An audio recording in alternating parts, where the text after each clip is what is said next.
If last week Senator Clinton's yes, yes, yes at the Philadelphia debate said no, no, no in contradicting her argument that Senator Obama cannot win the general election, Tuesday's primary in Pennsylvania brought a wealth of evidence showing that Senator Obama might actually have the easier time beating the Republicans in the crucial swing states. Those are the ones in gold, presuming you have a color TV by now. A New York Times analysis showing that according to the exit poll from Pennsylvania, the ones that all media organizations share, Senator Obama would draw majorities of support from lower-income voters, from less educated voters, even though Senator Clinton beat him in those demographics on Tuesday.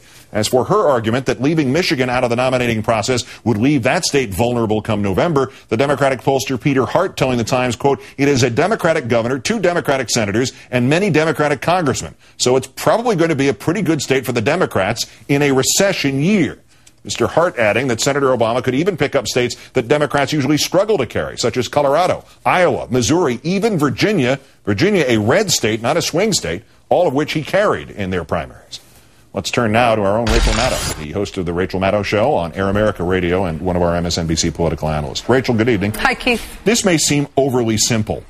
What is the Clinton electability argument? Well, it has 2 components. There's a biographical component and there is a numbers component. The biographical component is that Barack Obama is not as vetted as Hillary Clinton is. And even though we all can imagine or have nightmares about what kind of slime the Republicans might throw against Hillary Clinton in the fall, it pales in comparison to what they might throw at Barack Obama and how damaging it would be because he's inexperienced in facing it. So that's the biographical argument. The numbers argument is that Hillary Clinton's strength in some swing states so far in the primary campaign indicates that she would be stronger against John McCain in those states than Barack Obama would. The 2 that she usually cites now are Ohio and Pennsylvania, but the implication is that by winning in those states that Democrats historically have to win in order to get the presidency, Hillary Clinton has shown in the primaries that she would be stronger in the general. It's a simple argument.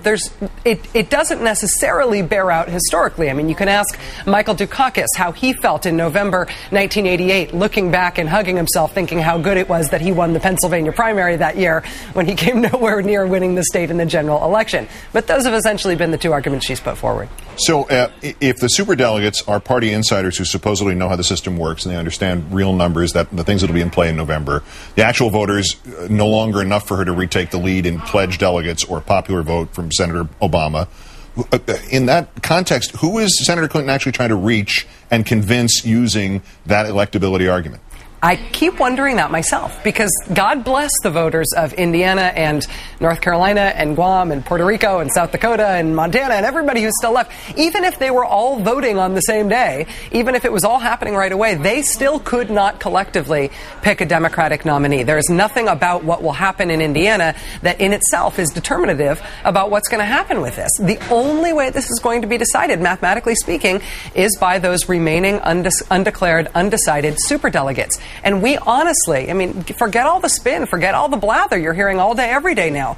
We have no idea what grounds those superdelegates are going to choose to make their decisions. Are they going to be persuaded by how Indiana votes? I don't know. They might be persuaded by that. They might be persuaded by a Ouija board. They might be persuaded by any of the electability arguments coming from either camp. But there's no reason to think that the superdelegates are going to be persuaded by this. I tend to think that this is more an effort to influence the overall media climate, the overall media discussion of the race, to make it seem that there's a momentum here that might influence some of these superdelegates. But when it comes right down to it, we don't know how they'll decide. Well, you mentioned that last topic that I wanted to bring up, not to do too much navel-gazing, because despite what we might imply, the cable networks are not going to decide the nomination, neither the broadcast ones, and we're not going to decide the election. But when Terry McAuliffe, as he has, joins Ed Rendell and Senator Clinton in praising Fox News, even if we're talking about a total of 500 votes somewhere, how in the hell is that a net plus for his candidate and not a net negative? How?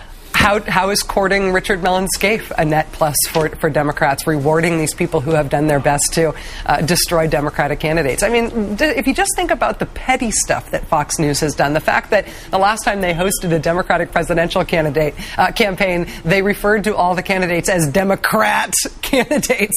I mean, Fox News exists in part to try to destroy the Democratic Party. If you want to help them do that, that's your prerogative, I guess. But you better make a pretty good argument for why it is that that's doing your party a favor. Yeah, unless Sean Hannity is a Democratic superdelegate, I don't think it works. Rachel Maddow of Air America and MSNBC. Thanks as ever, Rachel. Thank you, Keith.